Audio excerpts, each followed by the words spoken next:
DMK ஃபைல்ஸ்னு ஒன்று வெளியிட்டாரு. 50 பேரு கம்முன்னு இன்னைக்கு திமுக ஐயோ நாங்கெல்லாம் சும்மா இருந்தோமே நீ சும்மா இருந்தியா? போய் அவன்கிட்ட வலிவிக்க மாற்றிய தேவையா? ஒருத்தர் வாட்ச் பில்ல கேட்டுட்டே என்ன பாடுபட்டாங்கன்னு பார்த்தோம். உனக்கு இது தேவையா அப்படின்னு சொல்லி இன்னைக்கு திமுக இருக்கவங்களாம் டிஆர் பாலு அவருக்கு ஃபோன் பண்ணி பேசியிருப்பாங்க. அங்க டிஆர் பாலு அவரை வந்து டிஆர் பாலு அவர்களை வந்து அண்ணாமலை அவர்கள் வந்து குறுக்கு விசாரணை பண்றாரு. அப்ப அவர் வந்து கேள்வி கேட்கிறாரு. நீங்க வந்து 10 கப்பல் வச்சிருந்தீங்களா அப்படின்னு சொல்லி கேட்கிறாரு. அதெல்லாம் கிடையாதுங்க 2 கப்பல் தாங்க வச்சிருக்கேன் அப்படின்றாரு. அடுத்து அவர் கேட்கிறாரு அந்த கப்பல் வாங்குனீங்கல்ல அதுக்கான காசு எங்க இருந்து வந்துச்சு அப்படின்னா எனக்கு ஒரு நிறுவனத்துல இருந்து கடன் வாங்கினேன். சரி அந்த நிறுவனத்தோட ஓனர் உங்க பையன் தான் தெரியுமா? அது எனக்கு தெரியாது. அது இவரோட பையன் எந்த நிறுவனத்துல ஓனரா இருக்காருன்னே உங்களுக்கு தெரியாதான். அடுத்து இவருக்கு 1 கோடி ஒரு 1.5 கோடி என்னமோ கடன் கொடுத்துருக்காங்க.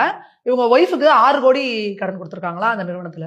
நீங்க எங்கேயாவது போய் ஐயா நான் இவ்வளவு சம்பளம் இது என்னோட பே ஸ்லிப்பு இதெல்லாம் என் சொத்து பத்திரம் இதெல்லாம் கொடுத்தீங்கன்னா கூட 10 லட்ச ரூபா கடன் வாங்குறதுக்கு நம்மள என்ன படுபடுத்துறீங்க?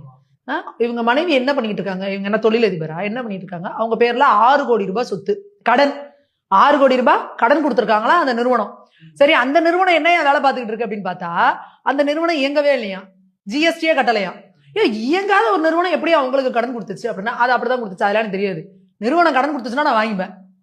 அது யார் நடத்துறாங்களா எனக்கு தெரியாது அப்படின்னு கோர்ட்டு முன்னாடி அப்பட்டமா அசிங்கப்பட்டு மாட்டியிருக்காரு அவரோட வாயிலேயே டிஆர் பாலு.